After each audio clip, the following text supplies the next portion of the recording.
BNP বুঝতেছে না। মানুষ কিন্তু এখন এতটাই ক্ষুব্ধ হয়ে যাচ্ছে, যে কোনো মুহূর্তে যে কোনো মুহূর্তে জনগণ বিক্ষোভে ফেটে উঠবে। এখানে জামাত এনসিপি কিছুই লাগবে না। আর জামাত এনসিপি যেটা মনে করছে যে বিএনপিকে পতন ঘটাবে, হয়তো ঘটাতে পারবে, কিন্তু তারপর কি হবে? যে বন্যার মতো লোক রাস্তায় নেমে আসবে, ওরা তো জামাত না, ওরা তো এনসিপি না, ওরা তো মানুষ, সাধারণ মানুষ আমার আপনার মতো। এবং আওয়ামী লীগেরও কোটি কোটি লোক রাস্তায় নেমে আসবে। তো সব মিলিয়ে একটা বিস্ফোরণ, একটা ভূমিকম্প অপেক্ষমান যে কোনো মুহূর্তে হবে। মানুষ নেমে আসবে রাস্তায়। আমার প্রশ্ন হচ্ছে যে 2 মাসে কি এমন ঘটলো, এক জ্বালানি সংকট ছাড়া কি এমন ঘটলো যে মানুষ ক্ষুব্ধ হয়ে আছে, মানুষ ফুঁসে উঠবে, বিস্ফোরণ ঘটাবে? 2 মাসে ওই যে মানুষের প্রথম কি ছিল, যে 18 মাসে মানুষ ক্ষুব্ধ ছিল তার উপর, ইউনূসের উপর, তার ব্যর্থতার জন্য। আমরা সবাই ইউনূসের উপর ক্ষুব্ধ ছিলাম। তো এই জন্য আমরা বিএনপিকে ভোট দিয়েছি, যে ওরা যেন এসে একটা নতুন কিছু করে। তো বিএনপির সময় তো মাজারে হামলা হচ্ছে, বিএনপির সময় পীরের উপর হামলা হচ্ছে, ঠিক মানে যেন ইউনূসের সেই অবৈধ সরকারের, অবৈধ প্রশাসনের ধারাবাহিকতা আর একটা ওয়ান্ত বাকি আছে বিএনপি, ওটাকে এখন মাইনাস করা হবে, ওইদিকে এগোচ্ছে। যাতে এই যে রাস্তায় যাচ্ছে, হুমকি দিচ্ছে, এগুলো নেহায়ত হুমকি না। আপনি জানেন, আমরা সবাই জানি, এদের কাছে প্রচুর অস্ত্র আছে, তারা নিজেরাই স্বীকার করেছে। এবং তাদের কাছে বিদেশি অর্থ আছে, অর্থায়ন আছে। পাশাপাশি ইউনূসের মতো একটা দুর্বৃত্ত দানব। আর গোলামি চুক্তি, এগুলো তো আপনি ওই 72 সাল থেকে শুনতেছেন, তাই না? সবাই বলে যে অমুকের গোলামি চুক্তি, তমুকের গোলামি চুক্তি, মুজিবের গোলামি চুক্তি, শুনছেন তো? হাসিনার গোলামি চুক্তি। কিন্তু আমরা তো দেখতেছি আমরা গোলাম হয়েছি ইউনূসের চুক্তির মাধ্যমে। এবং আমরা একদম ওই যে আফ্রিকার জঙ্গল থেকে যেরকম আমেরিকানরা লোক ধরে নিয়ে দাস বানাতো, দাস বানাতো, আমরা কেনা দাসও না, আমরা একদম ডাইরেক্ট গোলাম হয়ে গেছি। এবং এই ঘুটঘুটে অন্ধকার পরিস্থিতি থেকে কি হবে? শুধু আপনাকে আমি একটা জিনিস বিনয়ের সাথে মনে করাই, যে সেনাবাহিনী কিন্তু এখনো ঢাকায় আছে, সেনাবাহিনী কিন্তু ব্যারাকে ফেরত যায়নি। আমন্ত্রণ জানাচ্ছি প্রিয় দর্শক, মানচিত্র নিয়মিত আয়োজন কথোপকথনে। আজকে আমাদের সঙ্গে আলোচনায় যুক্ত রয়েছেন অতিথি হিসেবে ব্রিজের সম্পাদক, সিনিয়র সাংবাদিক সালাউদ্দিন শোয়েব চৌধুরী। সাংবাদিক সালাউদ্দিন শোয়েব চৌধুরী, আপনাকে স্বাগত জানাচ্ছি আমাদের অনুষ্ঠানে। এবং নিঃসন্দেহে আমরা গুরুত্বপূর্ণ বেশ কয়েকটা বিষয় একটু আলোচনা করব, আপনার মতামত জানতে চাইবো। আমি প্রথমেই একটু দৃষ্টি আকর্ষণ করছি আপনার কাছে, সেটা হচ্ছে যে জামাত এবং এনসিপি জুলাই আন্দোলনকে কেন্দ্র করে রাজপথে নেমেছে, তারা কর্মসূচি ঘোষণা করেছে। এবং একটা গুঞ্জন এর মধ্যে কেউ তোলার চেষ্টা করছে বা তোলা হয়েছে যে এই সরকার বেশি দিন থাকতে পারবে না। এই আন্দোলনের সঙ্গে এই গুঞ্জনের কোনো সম্পৃক্ততা আছে কিনা? এবং একই সঙ্গে প্রশ্ন, জামাতের পক্ষ থেকে, জামাতের হয়ে সুশীল সমাজের পক্ষ থেকে অনেকে হুমকি দিচ্ছেন যে আওয়ামী লীগের মতো শক্তিশালী দলকেও, সরকারকেও ক্ষমতায় আমরা থাকতে দেইনি, এই সরকারকেও বেশি দিন ক্ষমতা থাকতে দেওয়া হবে না। আসলে এগুলো কি শুধুই হুঙ্কার, হুঁশিয়ারি, রাজনৈতিক ভাষা, নাকি ভেতরে পেছনে কোনো রহস্য রয়েছে? অনেক অনেক ধন্যবাদ পান্না ভাই। দেখুন, আওয়ামী লীগ 17 বছর যখন ক্ষমতায় ছিল, আপনি জানেন, আমরা সবাই জানি, জুলাইতে যখন এই কথিত কোটা আন্দোলন শুরু হয়, তখন শুরুর দিকে যে ওই সরকারের যারা নীতি নির্ধারক, ওনারা কিন্তু বোঝেন নাই যে আসল মতলবটা কি। আসল মতলবটা ছিল সরকার পতন ঘটানো, এবং ঘটিয়ে দিয়েছিল। তো ওটা তো একটা অসমাপ্ত পাঠ ছিল, কারণ ওই সময়ে আসলে ওরা -2 -1 ইমপ্লিমেন্ট বাস্তবায়িত করেছে, আরো আরেকটা 1 তো বাকি আছে বিএনপি, ওটাকে এখন মাইনাস করা হবে, ওইদিকে এগোচ্ছে। যাতে এই যে রাস্তায় যাচ্ছে, হুমকি দিচ্ছে, এগুলো নেহায়ত হুমকি না। আপনি জানেন, আমরা সবাই জানি, এদের কাছে প্রচুর অস্ত্র আছে, তারা নিজেরাই স্বীকার করেছে। এবং তাদের কাছে বিদেশি অর্থ আছে, অর্থায়ন আছে। পাশাপাশি ইউনূসের মতো একটা দুর্বৃত্ত দানব ঢাকাতেই বসে আছে, তার সঙ্গী সাথীরা বসে আছে। এবং লক্ষ্য করেন যে ইউনূসের লোকজনেরা মিডিয়াতে কথা বলতে শুরু করেছে, এবং যারা বিদেশে ছিল তারাও বাংলাদেশে আসতে শুরু করেছে। তার মানে ওরা একটা লক্ষ্য নিয়ে এগোচ্ছে। এবং বিএনপি যদি এটাকে এখন না বোঝে, তাহলে যে কোনো সময় যে কোনো অঘটন ঘটিয়ে দিবে ওরা। এর আগের সরকারগুলো তো মোটামুটি 5 বছর করে মেয়াদ পূর্ণ করেছে। এখন জামাত এনসিপি যে হুঙ্কার ছাড়ছে, তাতে করে এত বেশি আতঙ্কিত হওয়ার কি কারণ রয়েছে যে তারা এই সরকারকেও ফেলে দিতে পারে? এখন আপনি বলছেন বিএনপি ডক্টর ইউনূস রয়েছে, ডক্টর ইউনূসের সাঙ্গপাঙ্গরা রয়েছে, মানে এর সাথে আরো বৃহৎ শক্তি রয়েছে কিনা, বা তাদের এত আত্মবিশ্বাস কেন, কেন তারা এই ভাষায় কথা বলছে? কারণ তারা জানে যে বাংলাদেশে যে আলটিমেট প্ল্যান, মূল পরিকল্পনা মার্কিন ডিপ স্টেটের এখানে সামরিক ঘাঁটি করবে, যে সামরিক ঘাঁটিটা কিন্তু ওরা পাকিস্তানেও করতে পারে নাই। কাজে সামরিক ঘাঁটি করার জন্য এই সরকারকে পতন ঘটাতে হবে এবং ঘটায় দিবে। আর ওরা জামাত বলেন, এনসিপি বলেন, ইউরোজ বলেন, তারা যে কোনো শর্তে, কারণ তারা তো বাংলাদেশের অস্তিত্ব বিশ্বাস করে না, কাজে তারা যে কোনো শর্তে সবকিছু করতেই রাজি আছে। দ্বিতীয় যে বিষয়টা সবচেয়ে এখানে ইম্পর্টেন্ট, সেটা হলো যে দেখুন, একটু ইতিহাসের দিকে যে তাকান, তো আওয়ামী লীগ বিহীন যে নির্বাচন হয়েছিল 96 সালে, সেই নির্বাচনের দায়িত্ব কিন্তু খুব অল্প সময় ছিল। এবারও আওয়ামী লীগ শুধু না, একদম সেকুলার ধর্মনিরপেক্ষ এবং বাম রাজনৈতিক দল কেউই নির্বাচনে ছিল না। কাজে এখানে বিএনপি আর জামাত এরা মিলে একটা সরকার, এটা আমাকে আমার বারবার মনে হয় যে ঠিক 96 সালে যেমন ফ্রিডম পার্টি ছিল সংসদে, আপনারা মনে আছে, খুব অল্প দিন টিকে ছিল, তো ওই দিকেই হাঁটছে, ওই দিকেই সবকিছু এগিয়ে যাচ্ছে। তো আমার আমার মনে হয় না যে এটা বিএনপি এখনো অনুধাবন করতে পারছে। আপনি 96 সালের নির্বাচনের কথা বলছেন, নিশ্চয়ই 15 ফেব্রুয়ারি নির্বাচনের কথা, 30 জুনের নির্বাচন না, 15 ফেব্রুয়ারি নির্বাচন। সেই সময় তো আওয়ামী লীগের অন্যরকম একটি গ্রহণযোগ্যতা ছিল, তুমুল জনপ্রিয়তা ছিল। এখনো নিশ্চয়ই আওয়ামী লীগ কর্মী সমর্থক অসংখ্য রয়েছে, কিন্তু সেই আওয়ামী লীগ আর এই আওয়ামী লীগের সঙ্গে আমরা কি কম্পারিজনটা টানতে পারি? এবং তখন তারা যে সুসংগঠিত অবস্থা ছিল, এখন তো নিশ্চয়ই সেই ধরনের সুসংগঠিত অবস্থায় তারা নেই। তাহলে কেন আপনি এটাকে মিলাচ্ছেন যে ওটাও আওয়ামী লীগ বিহীন নির্বাচন হয়েছিল বিধায় তারা ক্ষমতা মাত্র 15 দিন ছিল, এখন ও যে সরকার গঠিত হয়েছে আওয়ামী লীগ বিহীন নির্বাচনের মাধ্যমে, এটি আমাদের আসলে খুব সহজভাবে মেলানোর সুযোগ আছে কিনা?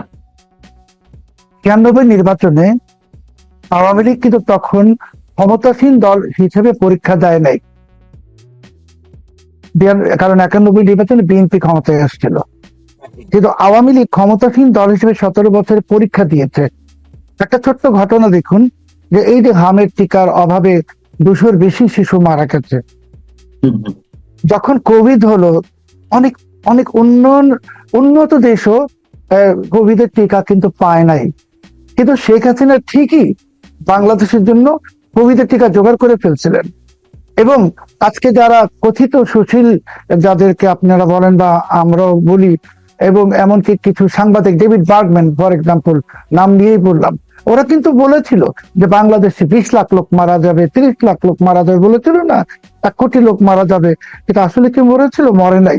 ইন্ডিয়াতে লাখ লাখ লোক মারা গেছে, আমেরিকাতে বিপুল সংখ্যক কোটি লোক মারা গেছে, পাকিস্তানে মারা গেছে, বাংলাদেশে মরে নাই। কেন? শেখ হাসিনা টিকা জোগাড় করে ফেলতেন। এই যে পরীক্ষায় উনি উত্তীর্ণ 100-র মধ্যে 100, আর এখন কি হলো? আমের টিকা তো নাই, আমের টিকার অভাবে 200-র বেশি শিশু মারা গেল। আমি তো নিশ্চিত যে শেখ হাসিনা এখন ক্ষমতা থাকলে উনি শুধু হাসপাতালে ছুটি দিতেন না, যে বাবা মারা তাদের সন্তান হারিয়েছেন তাদেরকে উনি ওনার গণভবনে হোক, অফিসে হোক, ডেকে সমবেদনা প্রকাশ করতেন। একটা মানবিকতা ওনার মধ্যে যে ছিল, বা এটা তো সত্যি। কাজেই এই জিনিসটা তো নাই, পাচ্ছি না তো আমরা। কাজেই এই যে সরকার এখন পরীক্ষা দিতে আসছে বিএনপি তৃতীয়বারের মতো, আগের দ্বিতীয় 2বারে কিন্তু শেখ হাসিনার যেমন দেখানোর মতো অনেক কিছু আছে।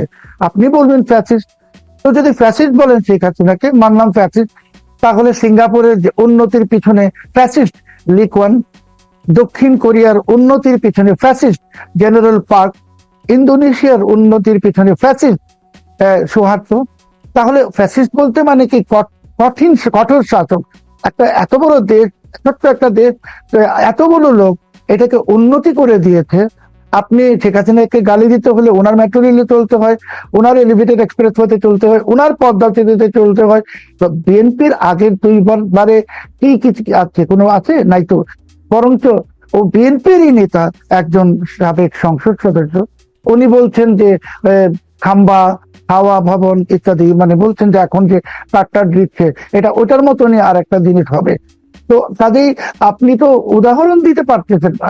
শেখ হাসিনাকে গালি দেন, শেখ হাসিনাতে যত ইচ্ছা সমালোচনা করেন, আরো কিছু বলেন, কিন্তু শেখ হাসিনার মতো অন্তত কাজ করে দেখান, ওনার থেকে বেশি তো পারবেন না আপনারা। তো এটা তো পারছেন না। কাজে মানুষ, আপনি যারা বললেন যে এত কি সহজ, এখন তো অনেক সহজ। কারণ শুধু আওয়ামী লীগের লোক না, ধরেন আমি ভোট দিয়েছি, আপনিও দিয়েছেন, ভোট তো আমরা তো বিএনপিকেই দিয়েছি, আমি তো জামাতকে ভোট দিব না। তো ভোটার হিসেবে আমার যে একটা প্রত্যাশা ছিল যে বিএনপি কিছু করুক, ভালো কিছু করুক, একটা সুস্থ রাজনৈতিক ধারা আনুক, ইউনূসের মতো দুর্বৃত্তপনা না থাকুক, সেটাকে আমরা দেখতেছি 2 মাসে, দেখি নাই তো।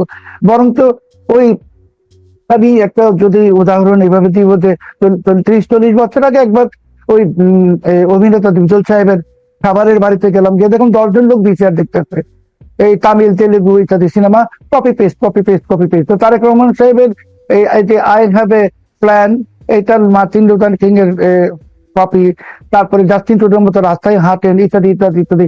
ভালো, ঠিক আছে করেন, কিন্তু কপি করতে হবে কেন? নিজের সক্রিয়তাটা দেখান, শেখ হাসিনার মতন থাকেন। শেখ হাসিনা তো কাউকে কপি করে নাই, শেখ হাসিনা শেখ হাসিনার মতো ছিল, জওহরলাল নেহরুর মতো ছিল, ইন্দিরা গান্ধীর মতো ছিল, বেনজির ভুট্টোর মতো ছিল। সেরকম থাকেন, মাহাতির মোহাম্মদের মতো থাকেন, আপনাদের আদর্শ যেহেতু মাহাতির মোহাম্মদ, তার মতোই থাকেন। কিন্তু আপনার তো সব কপি পেস্ট রাজনীতি করতেছেন, কপি পেস্ট রাজনীতি করেন, কিন্তু আমাদের তো ভাই বাস্তবতাটা কি? পাম্পে তেল নাই, কালকে শুনলাম বাজারে ভোজ্য তেলও পাওয়া যাচ্ছে না, তাই না? তো আমরা যারা মধ্যবিত্ত, আমাদের তো ভাই কোনো অবৈধ অর্থ নাই, দুর্নীতি টাকাও নাই, আমাদের তো একটা জিনিস দাম বাড়লেই কষ্ট হয়, তারপরে এটা নাই সেটা নাই, আমের শিশু মারা যাচ্ছে। আমরা কিন্তু বাঙালি ভীষণ আবেগপ্রবণ একটা জাতি, 200-র বেশি শিশু মরে গেল, কোনো কিছু নাই, একটা তদন্ত কমিশন নাই, এটা নিয়ে কোনো কেউ কথা বলছেন না কেন? তার মানে কি ইউনূস, নূরজাহান ওরা মেরেছে, মারুক না, সমস্যা কোথায়? ওরা তো দায় মুক্তি পেয়ে গেছে, দেখেন না, শত শত লোক মেরে দিল, পুলিশ সহ দায় মুক্তি। তো 200 ছেলে শিশু মরেছে, 2000 বলে সমস্যা কি? ওটা তো সাধারণ মানুষ মরেছে, মরুক, ইউনূস নূরজাহান করেছে, ওটা দায় মুক্তি। এইটার জন্য মানুষ ক্ষুব্ধ হয়ে যাচ্ছে, বিএনপি বুঝতেছে না। মানুষ কিন্তু এখন এতটাই ক্ষুব্ধ হয়ে যাচ্ছে, যে কোনো মুহূর্তে জনগণ বিক্ষোভে ফেটে উঠবে। এখানে জামাত এনসিপি কিছুই লাগবে না। আর জামাত এনসিপি যেটা মনে করছে যে বিএনপিকে পতন ঘটাবে, হয়তো ঘটাতে পারবে, কিন্তু তারপর কি হবে? যে বন্যার মতো লোক রাস্তায় নেমে আসবে, তো জামাত না, ওরা তো এনসিপি না, ওরা তো মানুষ, সাধারণ মানুষ, আমার আপনার মতো। এবং আওয়ামী লীগেরও কোটি কোটি লোক রাস্তায় নেমে আসবে। তো ওই বন্যার জলে, মানুষের বন্যায় জামাত এনসিপি বঙ্গোপসাগরে যাবে না প্রশান্ত মহাসাগরে যাবে আমি জানি না, কিন্তু বিএনপি বিপদ আছে। তাহলে সেই মানে বিস্ফোরণ যদি ঘটে, তাদের লাভটা কার হবে? এবং আমি এর সঙ্গে আরেকটি প্রশ্ন করতে চাই, এটি হচ্ছে যে জামাত এনসিপি আন্দোলনের ঘোষণা দিয়েছে, এবার যদি মানুষ নামে তাহলে কাদের কথায় নামবে? নিজেরাই স্বতঃস্ফূর্তভাবে নামবে, নাকি 24-এর 5 আগস্টের আগে কোটা বিরোধী আন্দোলনের আড়ালে তারা যেভাবে মানুষের সেন্টিমেন্টকে ইউজ করেছিল, মুক্তিযুদ্ধের চেতনার কথা বলে, মুক্তিযুদ্ধের স্লোগান ইউজ করে, মানুষ তো প্রতারিত হয়েছে। তো মানুষ কি বারবার প্রতারিত হওয়ার জন্য রাজপথে নামবে? মানুষ কিন্তু বুঝতেছে তারা প্রতারিত, আপনি যেটা বললেন। তারপরে স্নাইপার রাইফেলের গল্প তো আমরা এখন শুনে ফেলছি, যে স্নাইপার রাইফেল তো এটা এটা অ্যারেঞ্জ করে মারা হয়েছে মানুষকে। তো যেমন ভূমিকম্প যদি শুরু হয়, কাউকে বলতে হয় না ঘর থেকে নেমে আসো, মানুষ দৌড়ায় নেমে যায়। এইবার মানুষ নিজের তাগিদে নামবে। আপনার আমার মতো মধ্যবিত্ত যাদের তেল কিনতে কষ্ট হচ্ছে, জিনিসের দাম বাড়লে আমাদের তো আয় ভাই সীমিত। আপনি তো মধ্যবিত্ত, নিম্ন মধ্যবিত্ত, শ্রমজীবী, এরাই তো বৃহত্তর জনগোষ্ঠী। কোটিপতি কয়জন কোটিপতি আছে? গণলে ধরেন 50 লাখ কোটিপতি আছে, কিন্তু 17.5 কোটির লোক তো আমাদের মতো মানুষ। কাজে বিস্ফোরণটা মানুষের মধ্যেই হবে। এমনকি দেখবেন জামাতের লোক জামাতকে পিটাবে, এনসিপির লোক এনসিপি কে পিটাবে, কারণ ওরাও তো বক্তব্য হয়ে যাচ্ছে। এনসিপির যে এই যে 18 মাসে কয়েকজন মাত্র গাড়ি ঘোড়ার মালিক হয়ে গেল, রাস্তা থেকে উঠে এসে, তাই না? বাকিরা কি কিছু পায় নাই? বা জামাতে ইসলামীর যারা লক্ষ লক্ষ লোক, ওরা কি কিছু পায় নাই? তো ওরা তো রাস্তায় আছে এখনো। তারপরে আরেকটা পার্টির নাম তো বলছি না আমরা, জাতীয় পার্টি, ওদেরও তো একটা সমর্থক গোষ্ঠী আছে। তো সব মিলিয়ে একটা বিস্ফোরণ, একটা ভূমিকম্প, অপেক্ষমান, যে কোনো মুহূর্তে হবে, মানুষ নেমে আসবে রাস্তায়।